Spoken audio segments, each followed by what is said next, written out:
In this chapter, we're going to start talking about setting up the morphing for the character. Now, one of the things I'm going to start right off with is actually trying to dispel a given myth about morphing in Max. I see people jumping through hoops trying to reduce morph data for heads, and what I'm going to do is I'm going to go through the process of showing you what is normally done so that we can actually have a look at it and see what it'll achieve and how it actually works. One of the other methods I'm just going to start with very quickly is the skin wrap method, and is very useful and very handy, but it is an advanced method for working with morphing, and I'm not going to cover it in this DVD series. I'm going to leave that for an advanced series because it can get far more in depth as to what you can achieve with it, and I don't believe that the scope of this DVD can really get into that. What happens with the skin wrap method is you make a copy of the face, a low-res copy, and you skin wrap the high-res face to it.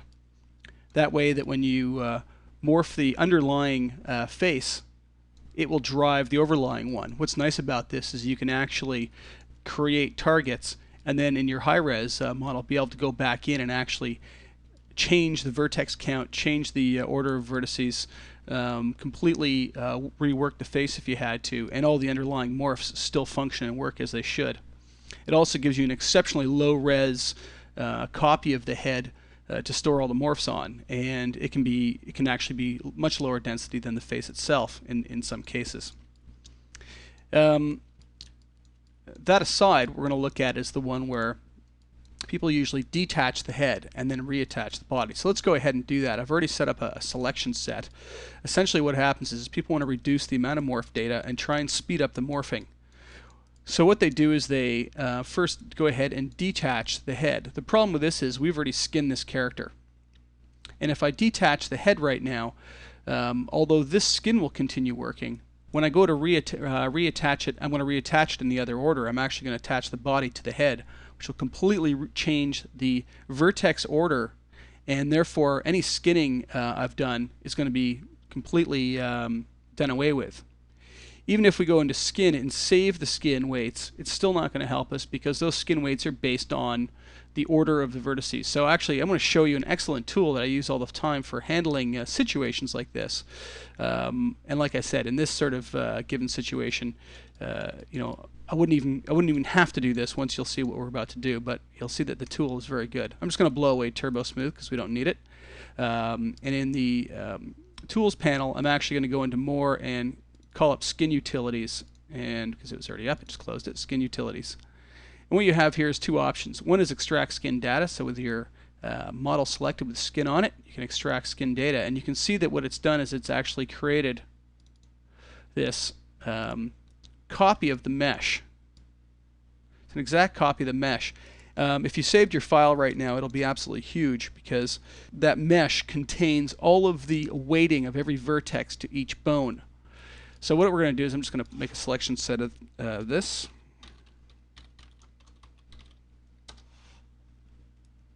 And I'm just going to hide it for now. We're going to bring that back and use it again in a minute. I'm going to go back down into our edible poly level with my head, and I'm just going to detach the actual head from the rest of the body, so I've only got a head to morph. So now what we're going to do is we're going to detach the head so that we have a separate object for the head, and the idea is to reduce the amount of morph data just on the head. So I'm going to hit detach, and I'm going to call this Ogre Geo Head, and it's been detached. To save the skin, because we've got all the bones already added to it and whatnot, and I don't want to have to go and reset up all the bones that are added. I could write a script to do it, I could do it other ways, but the easiest way is I'm just going to transfer this skin modifier over to the head, just drag and drop it onto the head. It isn't going to work essentially on that head very well. If I go and drag the time slider, see if you get it to certain, you can see that it's ripping and tearing. It's working to a certain degree in certain areas, but in others it's just not working at all. So obviously the data hasn't transferred correctly.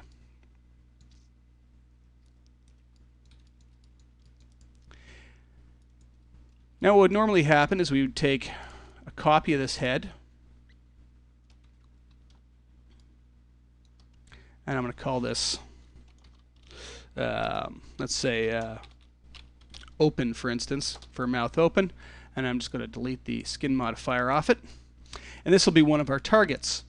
So the idea being is that we'd have a reduced amount of data for our target than what we'd normally have. To attach this back together again, what we actually have to do is go the other direction. I'm just going to go down to the body, just delete the skin in case it causes some problems or whatever. But what we're going to do is below the skin, because the skin will be on the top of the stack here, I'm going to add the morpher modifier that we're going to need. And this is morpher. This is what's going to handle all the morphs. Setting those up, I suspect because this is an intermediate DVD that you've already used this to some degree. And then on top of that, we're going to add, for instance, an edit poly modifier, and then we're going to attach our body back together again. Give it a second. I had show and result on, so the skin was probably trying to update already. And essentially what's happened now is we've attached the character back together again, but in the opposite direction. Now, one last thing we have to do is we actually have to go in and pick the two edge loops, because right now we're actually in a position where we have two elements and we need to weld it back together again. So I'm going to go into border, just marquee across it, pick the two borders, convert it to a vertex, and then just use a basic weld to weld it all together. So now I have a single element. If I pull on it, you'll see it doesn't pull off. It's actually welded back together again. So now I have my model back how it was. The only problem being is that, I'll just wait for the skin to update for a second here as it thinks about the new vertices and whatnot. As we go and scrub the time slider, you'll see that the skinning is completely wrong on the character now. It's completely messed it up. Really doesn't know what to do with it. Some cases it's gotten it right, other cases it simply hasn't. So now what we can do is we can bring our skin data object back, the one that was created by the skin utilities, and we just simply select both objects, so the skin data object and the one with skin on it, and say import skin data from mesh. And what it'll do is it'll give you a bone match list, and you can just simply say, in this case, both are exactly the same. We can remove suffix, remove prefixes, so we could actually do it from unalike were like characters but with unalike prefixes for their names. So from Bill to Fred. But I'm just going to say match by a name, and it should match everything up correctly. And I'm going to reduce the threshold because it's looking for the vertices being in different places. So you could actually pull skin data from completely unalike characters and try and apply it back to another character. Now, if it's too far from each other, it won't work very well. You can even remodel the skin data and actually remodel it around the other character if you want. But in this case, it's spot on. So I'm going to set this really low, this threshold, to 0.01, because I know the vertices should be right on top of one another, and say OK. And what it'll do now is it'll take the skinning information out of that skin data object, and it'll apply it back to this object here. And you can see that it's actually trying to apply it back correctly now and work with the data better. It give you a much better result. The head's not stretching and whatnot. The arms aren't stretching out as badly. And we've got the same result that we had initially. We could now delete the skin data object because we don't need it anymore. And what happens now with the morphing situation is that the morphs are now created on this reduced data set object, and we could go in and say set up a quick mouth open. This will be really, really quick, so please don't laugh.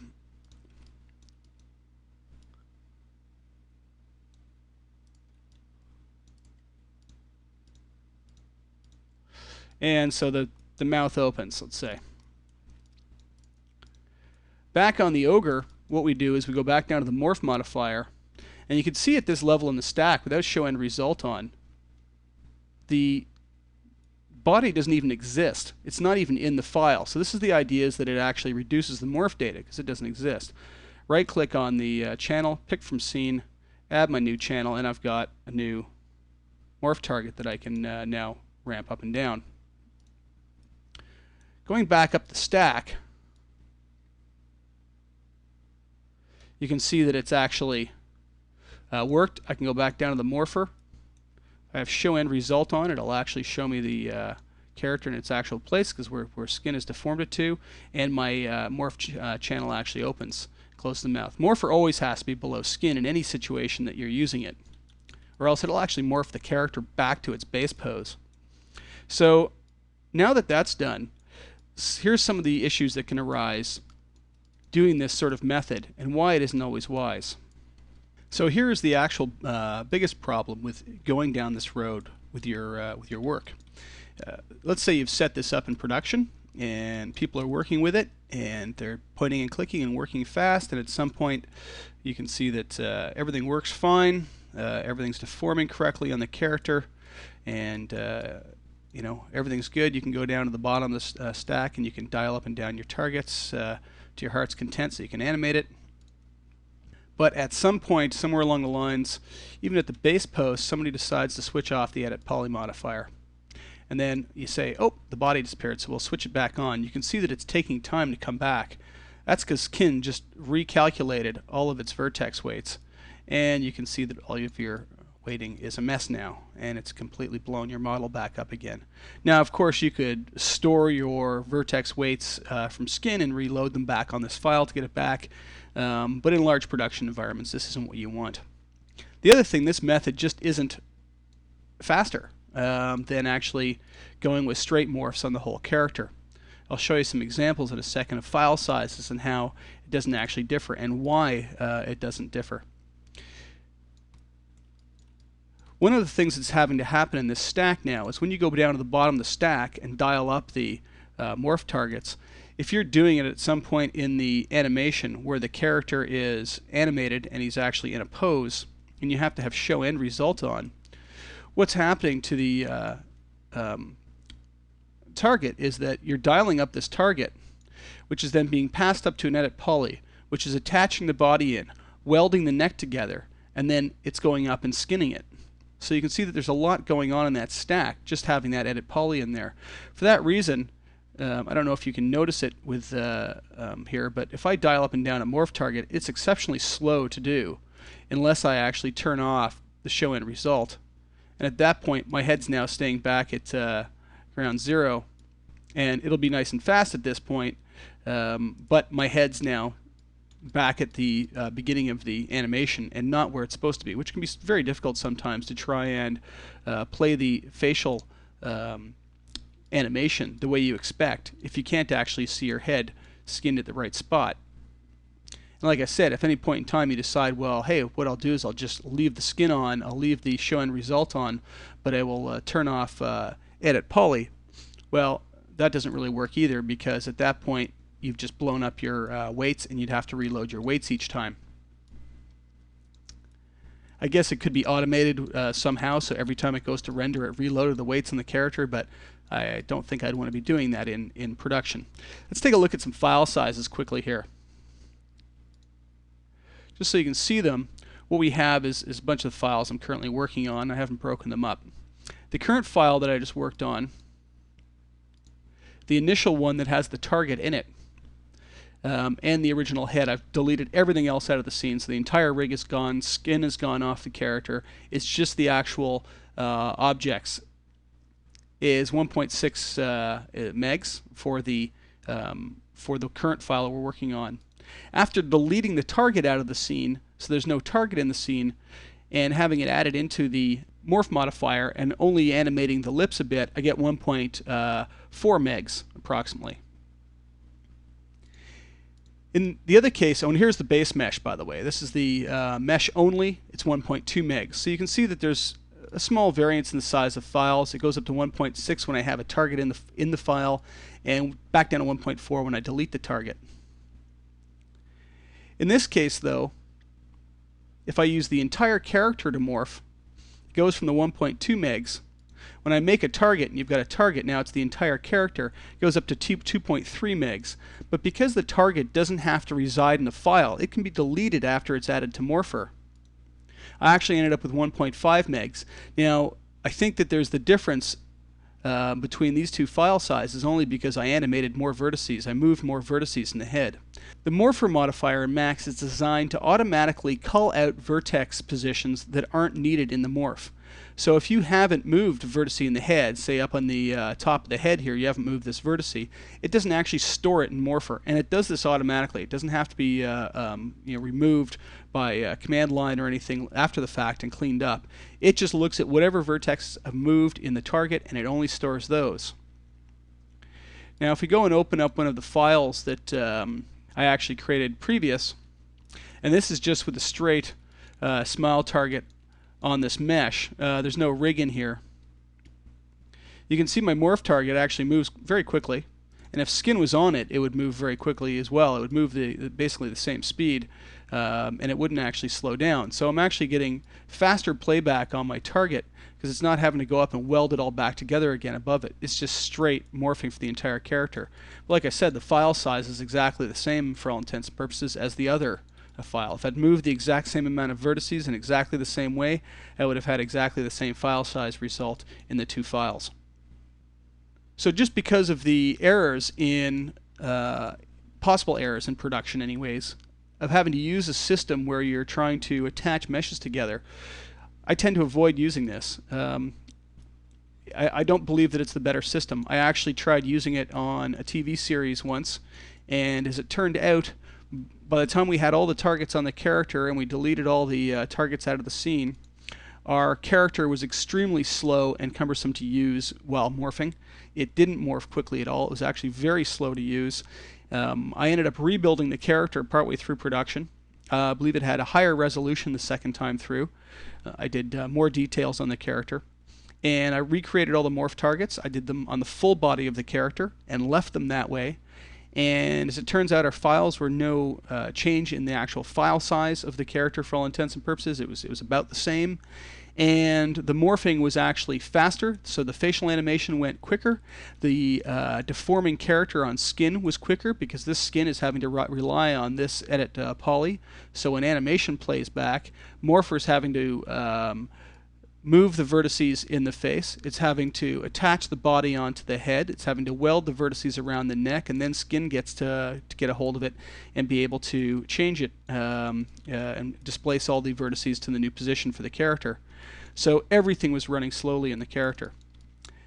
This system in my books is just complication for no particular reason that I've ever seen that works well.